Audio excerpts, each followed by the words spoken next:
नमस्कार, मी शीतल राजू शिर्के. लोकवृत्तमध्ये आपले स्वागत. पाहूयाच्या ठळक घडामोडी. सैतानास चापकाने सोलून दगडाने ठेचून खलास करा. बलात्कार प्रकरणावर खासदार श्रीमंत छत्रपती उदयनराजे भोसले यांचा संताप. रस्ता खुला न झाल्यास आत्मदहनाचा इशारा. अतिक्रमणामुळे रस्ता झालाय गायब. लुटमार करणारी टोळी जेरबंद. जलयुक्त विसापूरची ठिबकयुक्तकडे वाटचाल. खोरेमुक्तीसाठी प्रयत्न. शिवारात जागोजागी पाण्याचे साठे. अंगण स्वच्छ करण्यासाठी फाशीच्या वडाची कत्तल. दोघांवर गुन्हे दाखल. बातमीपत्र सविस्तर. वाटार पोलीस स्टेशन हद्दीतील वाघोली गावात 5.5 वर्षाच्या बालिकेवर केलेला बलात्कार माणुसकीला काळिमा फासणारा आहे. अशा नाराधमास चापकाने सोलून दगडाने ठेचून खलास केले पाहिजे, अशी प्रतिक्रिया खासदार श्रीमंत छत्रपती उदयनराजे भोसले यांनी व्यक्त केली आहे. आमच्या मतदारसंघातील वाठार पोलीस स्टेशनच्या हद्दीतील तडवळे वाघोली गावात झालेली घटना मन सुन्न करणारी आहे. अशा लिंगपिसाट सैतानी प्रवृत्तीच्या नाराधमास शक्य तितक्या लवकर सार्वजनिक ठिकाणी चापकाने सोलून आणि दगडाने ठेचून खलास केले पाहिजे. त्यासाठी विद्यमान कायद्यात बदल केले पाहिजेत. अशा घटना मधील आरोपी जामिनावर किंवा शिक्षेशिवाय सुटतात. ही बाब आपल्या लोकशाहीची खरी शोकांतिका आहे, अशी प्रतिक्रिया खासदार श्रीमंत छत्रपती उदयनराजे भोसले यांनी यावेळी दिली. तसेच बलात्काराची घटना घडल्यावर त्या बालिकेवर उपचाराची गरज होती. त्यावेळी प्राथमिक आरोग्य केंद्रात वैद्यकीय अधिकारी उपस्थित नव्हते. सुमारे 2 तास तिला उपचार मिळू शकले नाहीत. ही वस्तुस्थिती शासकीय यंत्रणा निगरघट्ट आणि बोथट झाल्यामुळे दिसून येते. माची पेठेतील रस्त्यावर अतिक्रमण करणाऱ्यांवर कारवाई करा, अन्यथा 15 ऑगस्टला सातारा पालिकेसमोर आत्मदहन करणार असा इशारा नागरिकांनी दिला आहे. ते 27 माची पेठेतील रस्त्यावर येथील काही धनदांडक्यांनी नगरपालिकेच्या काही कर्मचाऱ्यांना हाताशी घेऊन अतिक्रमण केले आहे. सन 2003 ते 2016 पर्यंत अतिक्रमणाबाबत वेळोवेळी आम्ही सर्व नागरिकांनी नगरपालिका प्रशासन, जिल्हाधिकारी यांना वेळोवेळी निवेदन दिले आहेत. मात्र 13 वर्षापासून या रस्त्यावरील अतिक्रमण नगरपालिकेच्या कर्मचाऱ्यांनी काढले नाही. याविषयी संबंधित नागरिकांनी वेळोवेळी सांगितले आहे. तरीही आपल्या व्यस्त कार्यक्रमातून त्यांना वेळ नसल्याने हे काम रखडले आहे. येत्या 15 ऑगस्ट रोजी स्वातंत्र्य दिनी माची पेठेतील सर्व नागरिक या जुलमी पालिकेच्या विरोधात सर्वजण एकत्र येऊन पालिकेसमोरच आत्मदहन करणार आहेत, असा इशारा नागरिकांनी पालिकेचे मुख्य अधिकारी शंकर गोरे यांना निवेदनाद्वारे दिला आहे. दूध टँकर चालकास चुऱ्याचा धाक दाखवून 13,400 रुपये लुटणाऱ्या टोळीला खंडाळा पोलिसाच्या सतर्कतेमुळे जेरबंद करण्यात यश आले आहे, अशी माहिती पोलीस प्रमुख संदीप पाटील यांनी दिली आहे. गणेश श्रीराम मळकुटे राहणार नेवासे, संदीप जाधव राहणार शेवगाव जिल्हा अहमदनगर, शरद भाऊसाहेब भटाण राहणार वारजे पुलाजवळ, अमोल भास्कर येलार राहणार वारजे पुणे अशी अटक केलेल्यांची नावे आहेत. खंबाटकी टोल नाक्याजवळ हॉटेल मयूरराज समोर तानाजी रामचंद्र राखकोटे वय 38 हा आपल्या ताब्यातील दूध टँकर MH11 MH9 CA 1589 नादुरुस्त झाल्याने थांबला होता. दरम्यान रात्री 1:30 वाजण्याच्या सुमारास पांढऱ्या रंगाची इंडिका कार क्रमांक MH12DT 9263 मधून 4 अनोळखी खाली उतरलेले. त्यापैकी एक जणाने जॅक आहे का असे विचारून दूध टँकर मधील चढला, तर अन्य तिघांनी टँकर चालकास चाकू, स्क्रू ड्रायव्हरचा धाक दाखवून त्याच्याकडील 13,400 रुपये रोख रक्कम जबरदस्तीने लुटून नेली. याबाबत खंडाळा पोलिसांना माहिती कळताच यांनी सापळा रचला व त्यानंतर खंडाळा व भुईंज पोलिसांनी संयुक्त कारवाई करीत चोरट्यांना जेरबंद केले. या घटनेचा तपास जिल्हा पोलीस प्रमुख संदीप पाटील, पोलीस उपअधीक्षक शशिकांत भोसले यांच्या मार्गदर्शनाखाली पोलीस निरीक्षक प्रकाश सावंत करीत आहेत. खंडाळा या ठिकाणी विमल दूध डेअरीच्या दूध गाडीवर जी गाडी खराब झाली म्हणून थांबली होती, तर त्यांची मॉडस ऑपरेंडी अशी होते की अशा ज्या हायवेवर बंद पडलेले गाड्या आहेत त्या गाड्यांच्या जवळ जायचं आणि त्यांना कार जॅक आणि पाना वगैरे मागण्याच्या बहाण्यानं त्यांना गाडीचा दरवाजा उघडायला लावायचा, म्हणजे केबिनचा, आणि मग आत घुसून मारहाण करून रॉबरी करायची. तर अशी घटना घडल्यानंतर लगेच आपल्याला जशी माहिती PI खंडाळा यांच्याच नाईट ऑफिसर होते काल, त्यांना जशी माहिती मिळेल तसं आपण सर्व ह्या हायवेवरती नाकाबंदी करून कुठं पकडलं सर. मी सांगतो सर, ही घटना त्यांनी 100 नंबरला डायल केलं. 100 नंबरने तात्काळ मला कॉन्टॅक्ट केलं, सगळ्या जिल्ह्याला अलर्ट केलं. मी रोडवरच होतो, हायवेवर, जस्ट तिथनं पास झालो होतो त्याच्या जवळनं. त्यावेळेला तो गाडीमध्ये नव्हता, हॉटेलमध्ये खायला गेला होता. ही गाडी मी चेक केली होती आणि मी पुढं घाट चढून वर येऊन मग बोगद्यातनं परत केसवडी फाटेजवळ आलो. त्यावेळेला कंट्रोलकडनं मला कळलं की असं असं माझ्या हातीमध्ये झालं आहे. मी स्पॉट विचारला आणि मग त्या स्पॉटच्या तिथं मी लगेच विदिन 5 मिनिट्स मी तिथे गेलो आणि त्याच्याकडनं गाडी नंबर घेऊन कंट्रोलला मेसेज पास केला आणि ही गाडी सातारच्या दिशेने गेली तर ताबडतोब होईच आणि पुढच्या सगळ्यांना अलर्ट करा. मग PI LCP पासून सगळे हायवेवर होते, मी कराडला होते, हे हायवेवरचे सगळे, इव्हन आम्ही जेवढे ॲडजन रोड आहेत हायवेला येणारे हे सगळे ब्लॉक केले. म्हणजे वाईकडनं PSI आले, चिंचकी इकडनं वाठारची आली, सगळे असे. आणि मी स्वतः फिर्यादीला घेऊन इमिजिएट घाट चढून त्याचे पाठलाग करत आलो. पण भुईंज पोलिसांना कॉन्टॅक्ट करून ही गाडी, पाऊस पडत होता, सगळ्यात हे डेंजर म्हणजे पावसामध्ये आम्ही सायरन वाजवत पाठलाग करत होतो आणि भुईंज पोलिसांनी पुढं ही गाडी 2 कर्मचारी आणि ड्रायव्हर यांनी जी गाडी अडवली आणि ती गाडी अडवल्यावर त्यांनी कम्युनिकेट केलं आणि मग लगेच त्या ठिकाणी आम्ही मी 10-15 मिनिटात मी लगेच त्या ठिकाणी गेलो आणि मग त्या फिर्यादी स्वतः बरोबर होता. त्यांनी लगेच ते गाडीमधले हेच ते लोक आहेत, यांनी चाकू दाखवला, पैसे काढले, यांनी असं केलं. त्यांनी लगेच ते गाडीमधले लोक सांगितले आणि मग ती गाडी त्यावर आम्ही सगळे घेऊन पोलीसला जाऊन पुन्हा दाखल केली. त्यावर पुन्हा आम्ही रात्रीच अटक केली आणि पोलीस कस्टडीमध्ये. त्यामुळे अजूनही बरेचसे अशा पद्धतीने झालेले म्हणजे आपल्या आजूबाजूच्या जिल्ह्यातले किंवा आपल्या जिल्ह्यातले काय अशा पद्धतीचे मॉडस ऑपरेंडीचे गुन्हे डिटेक्ट होतील.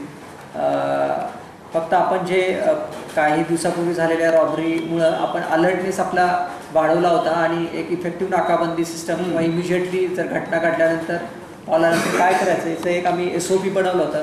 त्याचा फायदा म्हणून इमिजिएटली कालचं 1.5-2 तासामध्येच हे आणि स्वतः SDPO पलटण हे मॉनिटर करत होते रात्री, कारण त्यांची नाईट जिल्हा रात्रग्रस्त होती, त्यांनी स्वतः हे केलं. टंचाईग्रस्त म्हणून ओळखले जाणारे खटाव तालुक्यातील विसापूरकरांनी लोकसहभागाची ताकद जलयुक्त शिवारातून दाखवून दिली आहे. त्यामुळे लवकरच विसापूरची ठिबकयुक्तकडे जाणारी वाटचाल निश्चितच प्रेरणादायी ठरेल. टंचाईग्रस्त म्हणून ओळख असणाऱ्या खटाव तालुक्यातील डोंगर कपारीत वसलेल्या विसापूरकरांनी लोकसहभागाची ताकद काय असते ते शासनाचे जलयुक्त शिवार अभियान राबवून दाखवून दिले आहे.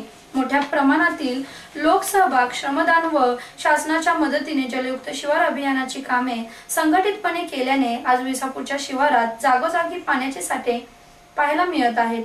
जलयुक्त बनलेल्या विसापूरची ठिबकयुक्त आणि खोरेमुक्तीकडे जाणारी वाटचाल निश्चितपणेच प्रेरणादायी बनेल.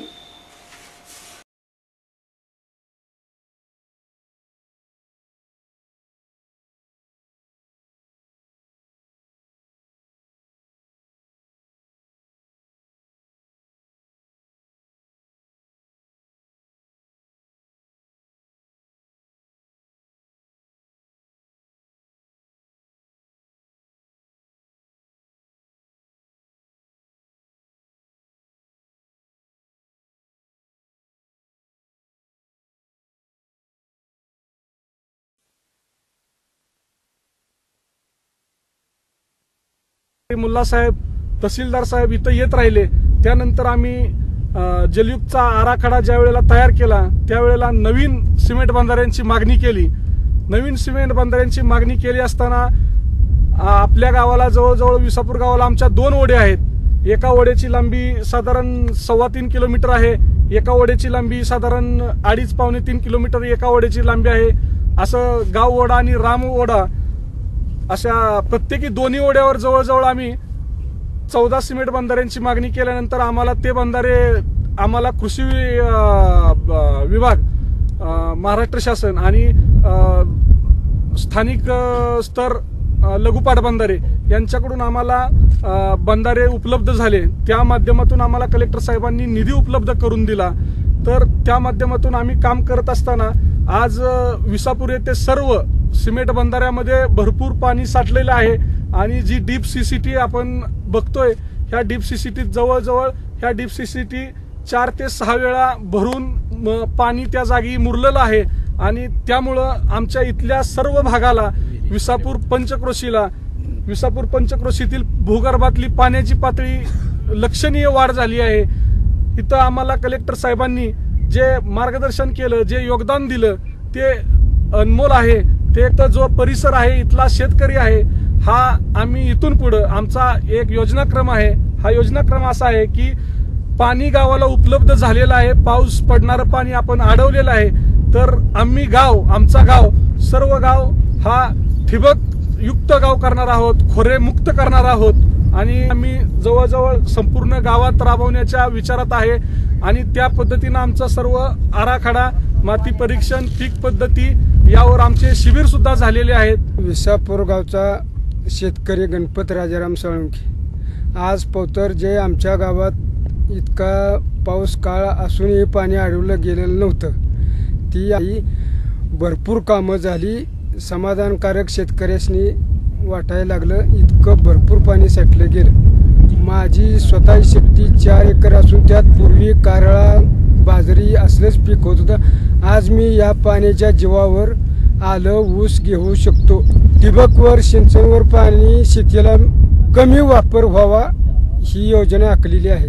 सिमेंट बांधाऱ्यामधून सर्वसाधारण 1130 TCM पाण्याचा साठा होणार आहे आणि त्या पाण्याच्या साठ्यामधून सर्वसाधारण 700 हेक्टर आमची जमीन पाण्याखाली येणार आहे। ते जमीन अजून जास्त प्रमाणात पाण्याखाली यावी याच्यासाठी आम्ही आता ठिबकचा कार्यक्रम घेतोय आणि जवळजवळ आम्ही 100% या गावात ठिबकच्या माध्यमातून जास्तीत जास्त क्षेत्र पाण्याखाली येण्याचा प्रयत्न आमचा चालू आहे। वडाच्या झाडामुळे अंगणात कचरा होत आहे, त्यामुळे ऐतिहासिक फाशीच्या वडाची कत्तल केल्याचे समोर आले असून दोघांवर गुन्ह्याची नोंद करण्यात आली आहे। ज्या व्यक्तीने या ऐतिहासिक फाशीच्या वडाची कत्तल केली त्या व्यक्तीचे घर वडापासून 30 ते 40 फूट अंतरावर आहे। असे असताना त्या व्यक्तीने घरासमोर असलेल्या विजेच्या तारेला वडाच्या झाडाची फांदी लागत असल्याचे कारण पुढे केले। यावर पालिकेच्या एका कर्मचाऱ्याने असा प्रकार होत असेल तर एकच फांदी तोडा असे त्या व्यक्तीला सांगितले, मात्र हा तोंडी आदेश बासनात गुंडळून संबंधिताने ऐतिहासिक फाशीच्या वडाची अक्षरशः खांडोळी केली। वास्तविक वडाचे झाड तोडण्याची परवानगी पालिकेला नसते। असे असताना त्या कर्मचाऱ्याने कोणत्या अधिकाराद्वारे फाशीचा वड तोडण्याचा संबंधिताला आदेश दिला, हे इतिहासप्रेमींना समजेनासे झाले आहे। इतिहासप्रेमींनी याबाबत तक्रार केल्यानंतर पालिकेच्या अधिकाऱ्यांनी कर्मचाऱ्यांनी चौकशी सुरू केली आहे। चौकशीत तथ्य आढळल्यास कर्मचाऱ्यांवर कारवाई होणार आहे। एकीकडे ऐतिहासिक ठेवा जीवापाड जपला जातो, मात्र साताऱ्यामध्ये त्याला हरताळ फासला जात आहे। प्रशासनानेही संबंधितावर कारवाई करावी अशी मागणी आता सातारमधून होत आहे। संपूर्ण सातारा जिल्ह्याचे लक्ष लागलेल्या कृषी सभापती शिवाजीराव शिंदे यांच्या विरोधातील अविश्वास ठराव नामंजूर झाला आहे। विधान परिषदेचे सभापती रामराजे नाईक निंबाळकर यांच्या विरोधात खासदार श्रीमंत छत्रपती उदयनराजे भोसले व आमदार जयकुमार गोरे यांनी एकत्र ताकद लावल्यानेच शिंदेंना विजय मिळवता आला आहे। जिल्हा परिषदेचे कृषी सभापती शिवाजीराव शिंदे यांच्यावर पक्षाने अविश्वास ठराव दाखल केला होता। अविश्वास ठराव पारित करण्यासाठी प्रांताधिकारी तथा पीठासन अधिकारी नाटेकर यांनी जिल्हा परिषदेच्या सभागृहात आज विशेष सभेचे आयोजन केले होते। सभेत राष्ट्रवादीचे 39 सदस्यांपैकी 36 सदस्य हजर राहिले। व्हीप बजावूनही राष्ट्रवादीचे खासदार श्रीमंत छत्रपती उदयनराजे भोसले यांचे 3 समर्थक तसेच काँग्रेसचे 28 सदस्य असे एकूण 31 सदस्य गैरहजर राहिले। त्यामुळे ठरावास पुरेशी संख्या होऊ शकली नाही। सभागृहात 44 सदस्य संख्याबळ नसल्याने पीठासन अधिकारी नाटेकर यांनी अविश्वास ठराव नामंजूर झाल्याचे घोषित केले। अविश्वास ठराव नामंजूर झाल्याचे वृत्त समजताच काँग्रेस व शिवाजीराव शिंदे समर्थकांनी जल्लोष केला। या अविश्वास ठरावाच्या वृत्तानंतर राष्ट्रवादी काँग्रेस पार्टी व कृषी सभापती शिवाजीराव शिंदे यांनी पत्रकार परिषद घेऊन आपापली भूमिका स्पष्ट केली। हे होते आजचे लोकवृत्त। उद्या पुन्हा भेटूया पुढील बातमीपत्रामध्ये। तोपर्यंत नमस्कार।